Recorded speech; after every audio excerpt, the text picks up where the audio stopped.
Bonjour à tous, je vais vous faire une petite review du Wiko Goa.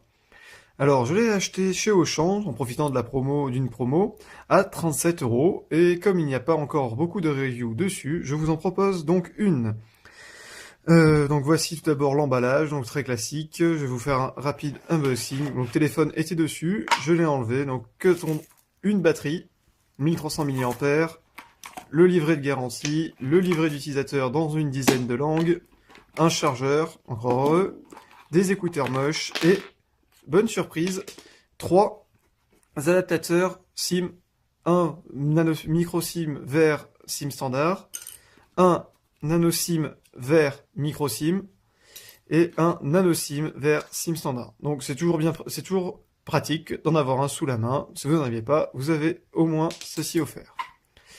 Alors le téléphone en lui-même, alors ici donc 3,5 pouces de taille d'écran, relativement très léger, 110 grammes, un APN arrière, un APN avant, capteur de sensibilité, de proximité, capteur de proximité, des boutons tactiles, uniquement du son sur la tranche, le bouton arrêt et allumage sur le dessus.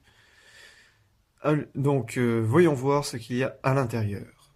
En enlevant la coque arrière, donc on peut apercevoir les deux slots pour les cartes SIM 1 et 2. La carte SIM 2 étant accessible, on doit la placer sur le petit rail et la pousser, et celle du dessus, tout simplement l'insérer directement.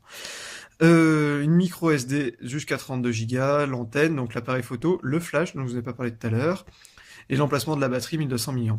Donc on va la mettre de suite, et on va démarrer la vidéo d'essai à proprement parler.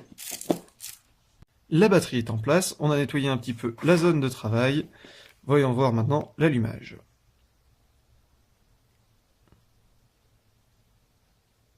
Le téléphone ne démarre pas, c'est magnifique. Ah si, voilà. Donc on va parler un petit peu de connectivité, donc 3G+, H+, pas de 4G, mais sinon il a tout le reste, Wi-Fi, GPS, ça c'était une bonne nouvelle, et donc son prix, 50 euros en tarif conseillé, et j'ai pu l'avoir à 37 chez Auchan en profitant d'une promo. Donc l'écran, comme on peut déjà le voir, a des angles de vision très restreints, et ça va se voir encore mieux sur l'écran de démarrage. On va mettre la luminosité à fond pour que l'on y voit, pour bien qu'on puisse y voir. Voici. Alors, de face, la luminosité est correcte, la résolution très faible de 480 par 320 est un petit peu pénalisante, mais le téléphone reste utilisable.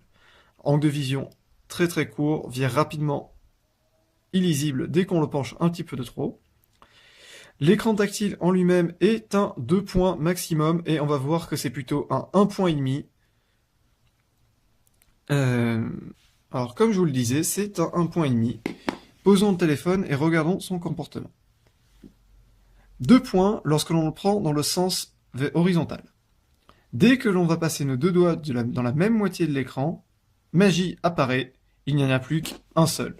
Je vous remontre, un point, un seul point. On a bien nos 2 points si on traverse la moitié de l'écran dans le sens vertical. Et ceci va être très embêtant parce que dès qu'on va vouloir taper un message, un SMS par exemple, on va se retrouver dans la configuration de ne pas pouvoir utiliser deux doigts. Donc soit on va utiliser un seul doigt, soit si on veut utiliser les deux doigts, il faudra le pencher sur le côté, sinon le tactile ne réagit très très mal.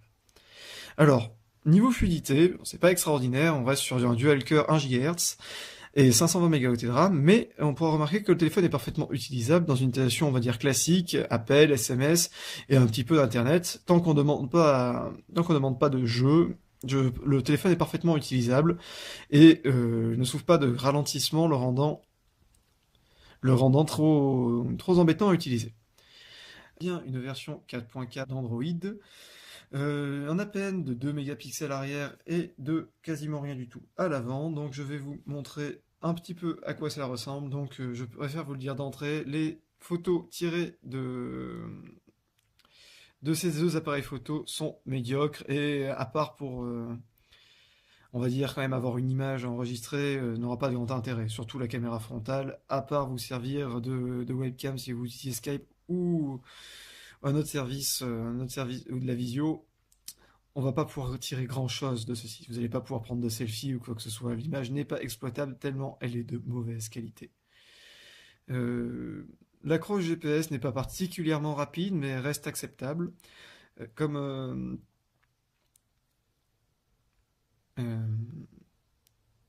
Comme la plupart des puces Mediatek, donc on en a pour 1 à 2 minutes pour l'accroche GPS. Donc ici, vous n'allez pas bien pouvoir voir le temps d'accroche. Déjà, je suis à l'intérieur. Et de deux, j'ai activé la localisation grâce au Wi-Fi. Alors, pour conclure, que peut-on dire de ce téléphone? Eh bien, pour 50 euros, on a quand même quelque chose d'exploitable. L'écran est moche, mais il reste fluide. Donc pour faire plaisir à un enfant, un jeune âge, ou pour servir de téléphone secondaire, avec en plus la géolocalisation, ou pour faire du sport par exemple, pour aller faire du sport par exemple, ça peut être une très bonne option. Mais est-ce qu'après je peux vraiment le recommander en tant que téléphone tel, en tant que tel, c'est-à-dire l'utiliser vraiment tous les jours?